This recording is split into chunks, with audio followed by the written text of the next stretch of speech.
Next. Who is next? The cashier shouted. Kenji looked around. There was no one else. He was next. He stepped forward, his legs feeling heavy. He looked up at the menu board. It was huge. It had 500 different options. Pictures of burgers, salads, milkshakes, and fries were everywhere. He knew what he wanted. He wanted a simple burger. Just meat and bread. Easy, right? But then, the cashier looked at him. She was chewing gum.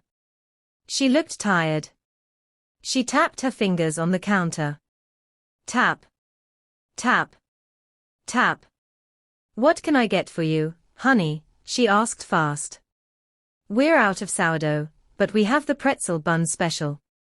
Kenji's mind went blank. Sourdough. Pretzel bun. He didn't know these words. He felt the line of people behind him getting angry. He opened his mouth to speak, but no words came out. But before we find out if Kenji gets his lunch or runs away in fear. Hello again, English learners. Welcome back to the podcast where we learn English through stories, not boring textbooks. In this episode, we are exploring a very common nightmare for travelers and students: ordering food in a busy American restaurant. In the United States, ordering food is not simple. There are questions, options, and choices that can make you feel crazy. Today, we will follow Kenji on his journey to buy lunch. Pay close attention. Today, we are going to learn 3 very important power words: overwhelmed, specific, and substitute. Are you hungry for some English practice? Let's go to the restaurant. Kenji had been living in New York City for 3 weeks. He loved the city, but he hated lunchtime. In his home country, lunch was a relaxing time. You sat down, you pointed at a picture on the menu, and the waiter brought you food. But in New York, lunch was a race. Kenji walked into the burger barn. It was 12:30 p.m., the busiest time of the day. The restaurant smelled delicious. It smelled like grilled onions, melted cheese, and salty fries. But the noise was overwhelming. Let me stop there for a second. To be overwhelmed means to feel like you have too much to deal with. It is a strong emotion. You feel like you are drowning in information or stress. The noise and the crowd were too much for Kenji. He felt overwhelmed. Kenji stood in the line. The line moved very fast. The people in front of him knew exactly what they wanted. I'll take the number 4, medium rare, hold the onions, sub fries for salad, one man said. I need a double cheese, extra pickles, to go, said a woman. They spoke so quickly. It sounded like a different language. Kenji started to sweat. He rehearsed his sentence in his head. I would like 1 cheeseburger, please. I would like 1 cheeseburger, please. He repeated it 10 times. He felt ready. He finally reached the front of the line. The cashier was a young woman named Sarah. She had a name tag that was crooked. She looked at Kenji. Welcome to Burger Barn.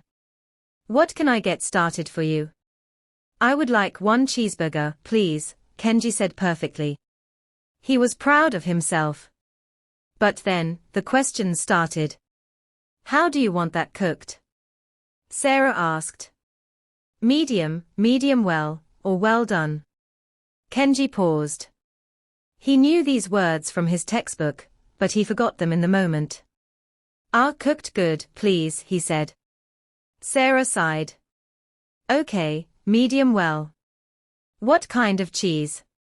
We have American, cheddar, Swiss, or pepper jack.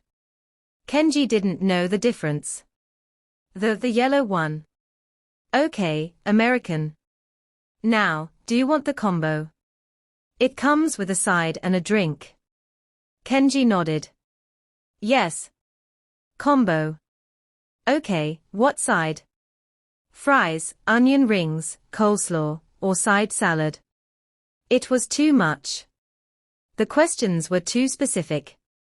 Let me clarify that word. To be specific means to be very precise or exact. In America, you cannot just order a sandwich. You have to be specific about the bread, the meat, and the vegetables. Kenji looked behind him. There were 5 people in line. A man in a business suit looked at his watch and rolled his eyes. Kenji felt terrible. He felt like he was wasting everyone's time.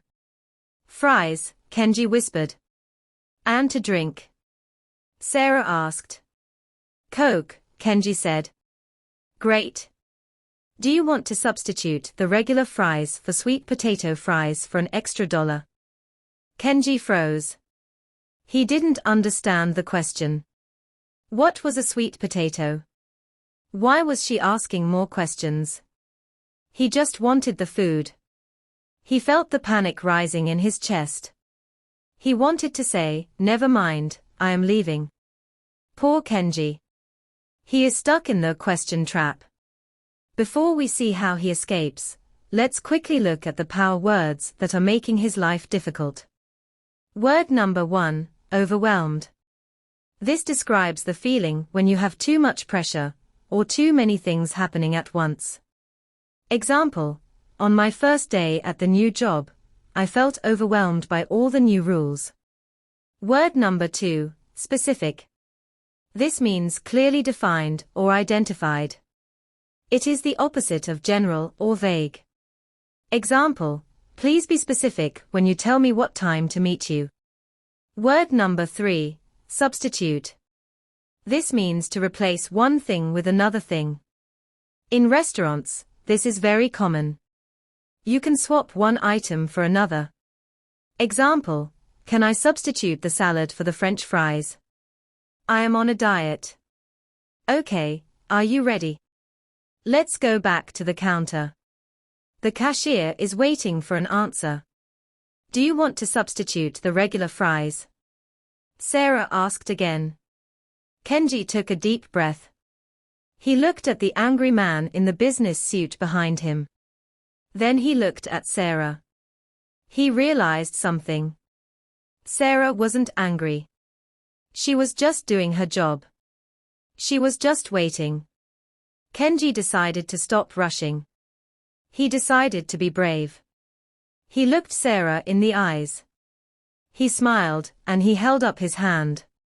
I am sorry, Kenji said clearly. English is not my first language. Can you please speak slowly? The magic happened instantly. Sarah's face changed. She stopped tapping her fingers. She smiled back. Oh. I'm sorry, she said. Her voice became soft and kind.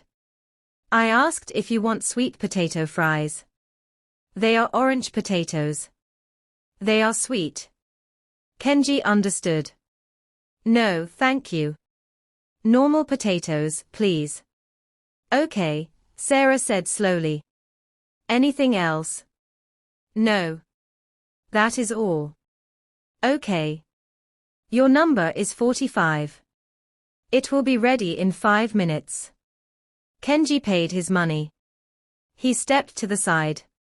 The angry man in the suit stepped up to order, but Kenji didn't care anymore. He had done it. 5 minutes later, Sarah called his number. Order 45. Kenji walked to the counter. Sarah handed him the bag. It was warm. Enjoy your lunch, she said cheerfully. Thank you for your patience, Kenji replied. He found a small table in the corner. He sat down and opened the wrapper. The cheeseburger was hot. The cheese was melted perfectly. He took a bite. It tasted amazing.